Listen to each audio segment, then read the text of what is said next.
What we're looking at here is Xevious on Game Boy Advance, one of several games that make up the Classic NES series of NES re-releases on Game Boy Advance. So rather than a conversion or a port of the arcade game, you're getting a near-perfect conversion of the NES port. I mean look, they even kept the original resolution of the original port rather than try to squish the whole display onto a tiny GBA screen like with the other versions. They just chop off some of the screen. So a vertically based screen gets chopped up for its NES release, and then that gets chopped off further for its GBA release. Whatever. Your goal in Xevious remains the same regardless of whether you're playing a dangerously devious Xevious, or an avenging Xevious, or a super Xevious, or a Xevious on acid. There are things to destroy with your ground bombs, enemy fighters to shoot down with your blasters, and flying metal plates to avoid, lest you want to end your pitifully worthless life. In which case, be my guest, but I don't condone that sort of thing. In any case, it's about survival. It's about getting as far into the game as possible, it's about racking up as many points as possible, it's about fun. And Xevious is generally a game that is challenging and enjoyable at the same time.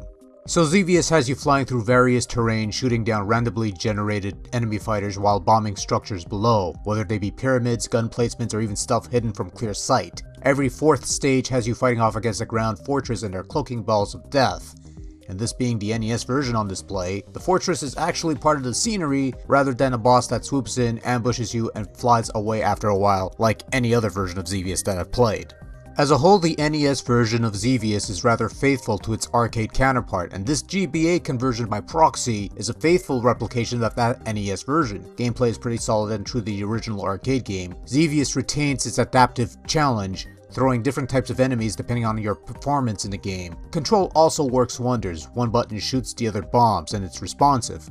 And if you're tired of mashing the fire button, you could hold it down for rapid fire, except the rate of fire is nowhere near as high as constantly mashing the fire button. For reasons that baffle me, this rapid fire feature seems to have gotten a bit of controversy for some people at the time, who might have been under the mistaken impression that this was added to the Game Boy Advance release of the game to make the game quote-unquote easier.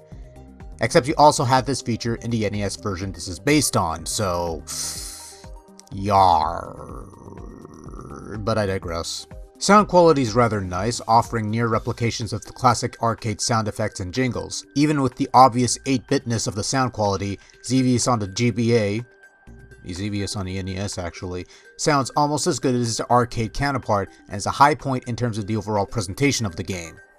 If there were any negatives to Xevious on the NES, and by proxy the GBA, it's that stages are somewhat less than stellar looking. Don't get me wrong, Xevious on the NES looks pretty good, with various ships and bases looking pretty close to their arcade counterparts. However, the levels are kind of flat, the structures on the ground lack depth, for lack of a better term.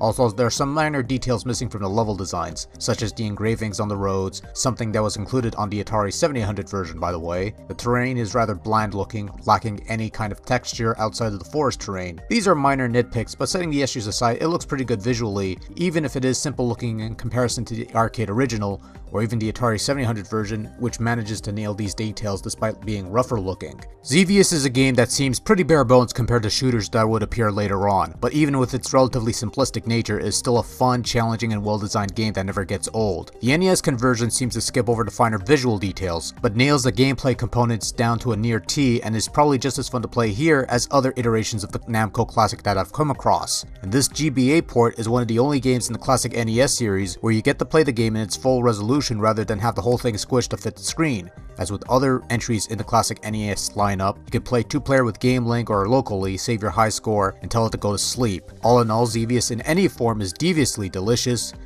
That sounded bad, but whatever, I'm sticking with it.